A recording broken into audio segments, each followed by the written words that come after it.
Hi, and welcome back to That's Entertainment, the weekly entertainment show where we look at all the interesting news from last week and the week before that, because we've skipped an episode this week. First, a few updates on the global phenomenon, which is Squid Games. Recently, Netflix confirmed that it's translated it into more than 30 languages and reached #1 in over 90 countries, becoming their most viewed show ever. Last week, they updated those numbers in a letter to investors revealing that a mind-boggling 142 million member households globally have chosen to watch the title in its first 4 weeks. The breadth of Squid Game's popularity is truly amazing. Bloomberg has even seen an internal Netflix report that reveals significantly more about the show's great success, according to that document. Netflix estimates that 89% of people who started the show watched at least 75 minutes or more. 66% of viewers finished the series within the first 23 days. All told, people have spent more than 1.4 billion hours watching the show. Bloomberg also pointed out that Squid Game stands out both for its popularity and its relatively low cost. The South Korean show generated $891 million in impact value, a metric the company uses to assess the performance from individual shows. The show cost just $21.4 million to produce, about $2.4 million an episode. Deadline picked up another interesting stat about the show, and according to Nielsen, US viewers were significantly slower to pick up on it compared to their overseas counterparts. In the measurement firm's streaming rankings for the week of September 13 to 19, the South Korean blockbuster failed to crack the top 10 original shows list. This metric would suggest how little American viewing had to do with the show's early traction.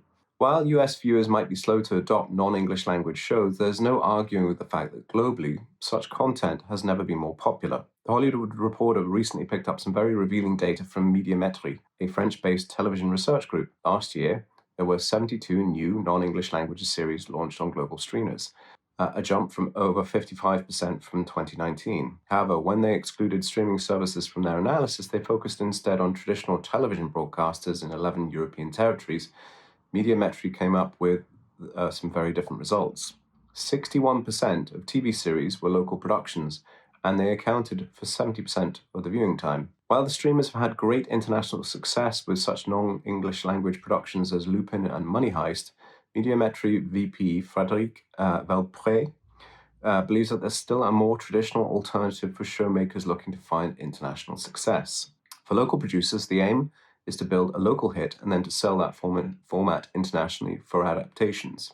A great example of this is the Australian comedy No Activity, which follows two detectives on a stakeout, two officers at the station, and a pair of criminals who discuss their personal lives while waiting for a crime to take place. Since debuting on the Australian VOD service Stan in 2015, the show has picked up for remakes by Paramount Plus in the US, the recently launched HBO Max in Spain, terrestrial TV NPO3 in the Netherlands, the SVOD streams in Belgium, RTL's streaming service TV Now in Germany, and Dubai-based broadcaster OSN for the Middle East. And as announced last week, the streamer Amazon Prime Video in Japan. However, if the leading streaming services continue to have great faith in producing local language content, they can subsequently find a significant audience on the platforms overseas, as Variety reported last week. The Walt Disney Company unveiled 27 new titles in Asia on Thursday as it expands the footprint of its Disney Plus and Hotstar streaming services in the world's most populous region. We aim to create 50 original series and shows by 2023, said Luke Kang,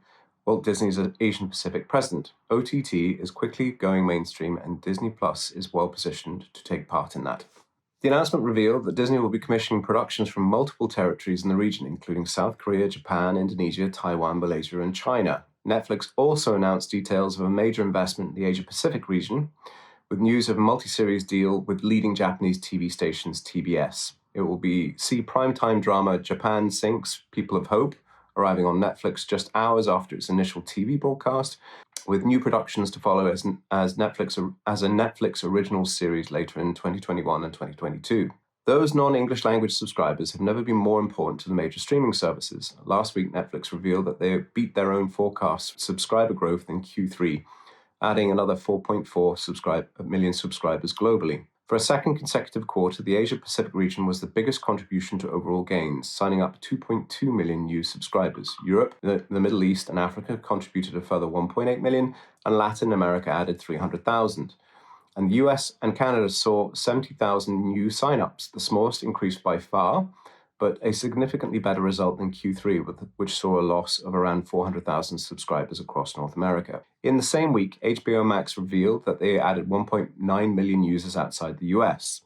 During the same Q3 period, they lost 1.8 million US and Canadian users, but that's nowhere near as disastrous as it may seem. In September, the long-term strategy to remove HBO Max from Amazon Prime's video channel platform saw them lose almost 5 million users overnight.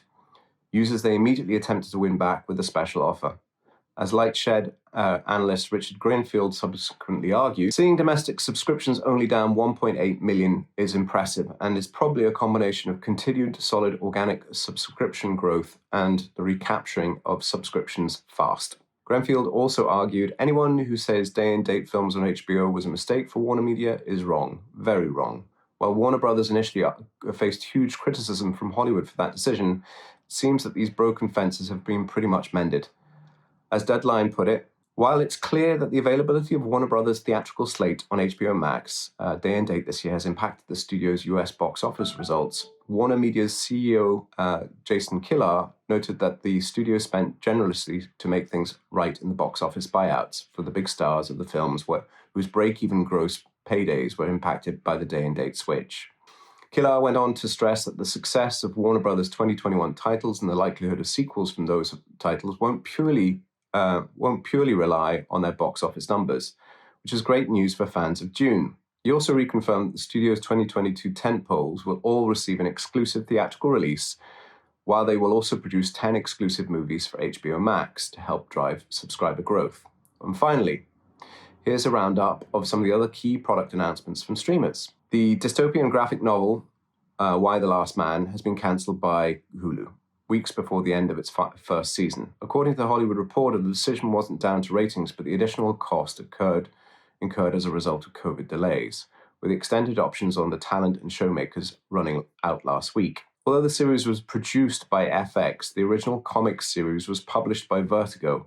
Consequently, there's speculation that this show could be the latest TV show production to be saved by moving to a streaming service, in this case, Warner Brothers' HBO Max, which is already home to various other DC Comics shows. HBO Max will also launch its first non-US production on November 14th, which is the Danish drama series Kamikaze. This will debut in 46 territories. The 8-part series is based on the novel Mulium by Erland Loe and follows 18-year-old Julie, who loses her parents and brother in a plane crash and sets off on a journey around the world. HBO Max also commissioned the first Finnish original series, 6-part crime drama ID, will follow an art fraud investigator who goes undercover to infiltrate an auction house. Nent Group has commissioned an adaptation of the Swedish authors Rosalind and Hellstrom's crime novel Cell 8. The gritty crime drama centered around the subject of the death penalty will premiere exclusively on its Viaplay service in 2022. The Sopranos creator David Chase has signed up a new deal to develop content for HBO, with the speculation that he may follow recent prequel movie The Many Saints of Newark. The epic Isaac Asimov sci-fi drama Foundation has been renewed for a second series by Apple after the release of just 3 episodes of season 1. Netflix has commissioned an 8-episode series, The Fall of the House of Usher, based on multiple works from Gothic horror author Edgar Allan Poe. Jason Segel will star and co-write new comedy series In Shrinking for Apple TV+. Teaming up with Ted Lasso's Bill Lawrence and Brett Goldstein. Last week, we had the pleasure of attending the European Works in Progress in Cologne and the UKCA events over in the UK. We'll be putting up some extracts and some interesting findings from the talks that were conducted at those presentations, as well as highlighting some of the projects that you should all be looking out for. One of them I particularly enjoyed was called Piggy. That's all for this week. Remember, we publish this show both to YouTube and to LinkedIn. Please feel free to drop us a comment, a like, or a subscribe. Goodbye.